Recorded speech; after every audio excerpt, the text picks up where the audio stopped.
네, 안녕하세요. 사주예보입니다. 오늘은 을사년 일주별 운세의 아홉 번째로 양의 성질을 가진 수의 기운으로 큰 물 그리고 하늘의 구름을 의미하는 임수일간에 공통으로 적용되는 25년 을사년 운세를 살펴보겠습니다. 태어난 날의 일주는 만세력에서 확인을 하시면 되고요. 수의 기운인 임수는 죽음과 생명을 동시에 의미합니다. 새 생명을 위해 에너지를 응축한 겨울에 그 기운이 절정이었다가 봄에 싹을 틔우고 여름이 되면 그 소임을 다 마치고 새로운 시작을 준비해야 하는 운인데요. 왕성하게 자라나기 시작한 초록을 뒤로 식물의 몸에서 빠져나와 공기 중이나 토양 속에 그 에너지가 저장됩니다. 지난 2년이 바닥의 시기였습니다. 이제는 그런데 올해 마지막 3년차는 이제는 실체도 없는 전환기의 에너지라 아직은 바닥의 운이 이어진다고 봐야 되고요. 하지만 초록이 무성하고 꽃이 피는 지금은 나의 결과물들이 절정의 수준에 다다르니 결국 재물운과 직장운 등은 아주 강합니다. 반면에 재물과 직장운이 절정인 시기는 나의 힘이 더 뺏기고 그리고 스트레스와 압박도 절정으로 된다는 뜻입니다. 따라서 실리를 챙기고 새로운 길, 새로운 출발을 위한 작은 첫걸음을 하는 마음가짐을 가져야 할 시기라고 할 수 있습니다. 그럼 오행에 따른 생존력, 소통력, 그리고 돈, 명예, 연애운, 귀인의 지원 등의 강도를 살펴보도록 하겠습니다. 네, 차례입니다. 명리에서는 오행이라는 게 있죠. 그 오행이 우리에게는 5가지 에너지로 발현이 되는데요. 우선 나, 친구, 동료, 형제를 의미한 비견운에 대해서 보겠습니다. 현대사회는 나에 집중하니까 자아와 생존력, 존재감을 의미하겠네요. 두 번째는 감성계를 의미하는 식상운인데요. 감성, 그리고 표현력, 타인과의 교감, 그리고 활동력으로 이어지겠죠. 여자에게는 자식, 남자에게는 처가에 해당하는 운이고요.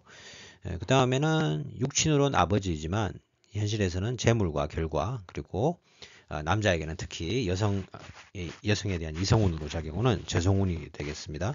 그리고 네 번째는 남녀공이 직장, 그 다음에 남자는 자식, 여자에게는 남편, 그리고 어려움과 의무가 명예를 뜻하는 관성운의 에너지가 어느 정도인지 볼 거고요. 마지막으로는 지원과 인정, 그리고 시험운, 그리고 계약운, 그리고 공부에 관계된 육친으로는 어머니입니다. 거기에 관계된 인성운이 어느 정도의 에너지인지 보겠습니다. 그리고 별도의 컨텐츠로 태어난 일주별 6가지 일주가 있습니다. 임일간은 임자, 임인, 임진, 임목, 임신, 임술 이 6가지 일주에다가 출생한 월별에 또 영향이 있거든요. 그 4계절로 나눠서 봄, 여름, 가을, 겨울에 그 일주를 더한 이 내용에 대해서 월별 운세를 포함해서 상세 내용을 말씀드리겠습니다. 예, 맨 먼저 뱀띠해인 올해 나, 친구, 동료, 형제를 의미하는 비견운에 대해서 알아보겠습니다. 임수일간은 최근 2년이 사지와 묘지를 지나 가장 바닥의 시기였습니다. 나 자신은 생존 본능 자아를 뜻하는데요. 12년 중 올해 최저점 구간의 마지막 3년이라고 보시면 됩니다. 이는 절지라고 부르는데요. 죽음 이후에 사람이 죽고 나면 영혼과 신체가 분리가 되지 않습니까? 그런 상태를 의미합니다. 이제 끝이니까 밝은 빛이 눈앞에 보이는 거예요. 하지만 이 동굴의 끝이라도 아직 주의를 놓치면 안 되겠죠. 뒤에서 몬스터가 나를 여전히 노리고 있는 위험한 상황이라고 볼 수 있습니다. 절초봉생이라는 말이 있죠. 끊어진 곳에서 새로운 생명이 돋아난다. 나무가 베어진 자리에서 새싹이 돋아나는 게 이 자연의 이치입니다. 이 말은 기존의 방식 그리고 인연과는 이제 이별할 운이라는 거죠. 헌옷을 벗고 새 출발, 새 옷을 입는 시기라고 볼 수 있습니다. 네, 다음은 감성계 에너지를 의미하는 식상운입니다. 감성과 표현력, 이는 타인과의 교감을 뜻합니다. 그리고 활동력으로 이어지고요. 여자에게는 자식, 남자에게는 처가에 해당하는 운입니다. 최근 2, 3년 정점이 여기였거든요. 여기서 이제 양쪽으로 갈라져서 하나는 욕지, 하나는 병지의 에너지를 가지게 되네요. 이 말은 나의 영향력이 예전보다 못한 거죠. 그런데 아직까지 그거를 파악을 못하고 여전히 이게 드러내는 욕구가 강하기 때문에 오지랖이 강해지고 공감이 덜 되기 때문에 남의 일에 뜬금없이 참견하게 되는 그런 성향을 보일 수 있습니다. 또한 남에게 나를 돋보이게 하고 싶은 욕구가 큰 반면에 호응은 예전 같지 않습니다. 따라서 지나치게 허세를 부릴 수도 있습니다. 이 시기는 다소 역마의 성향에 가까운데요. 생계를 위해서 다른 목적으로 이동과 이런 활동은 활발하게 이어질 전망입니다. 네, 다음은 육친으로는 아버지를 의미하고 재물과 결과를 뜻합니다. 남자에게는 특별히 이성운으로 작용합니다. 재성운이라고 하죠. 네, 오행 중에 화의 기운에 해당하고 걸록, 제왕, 그래서 12년 중 가장 강한 수준에 위치하게 됩니다. 이는 절지인 나 자신의 운에 대비해서 그래서 나의 존재감이 약하죠. 그에 대비해서 결과나 돈은 크게 벌릴 시기라는 뜻입니다.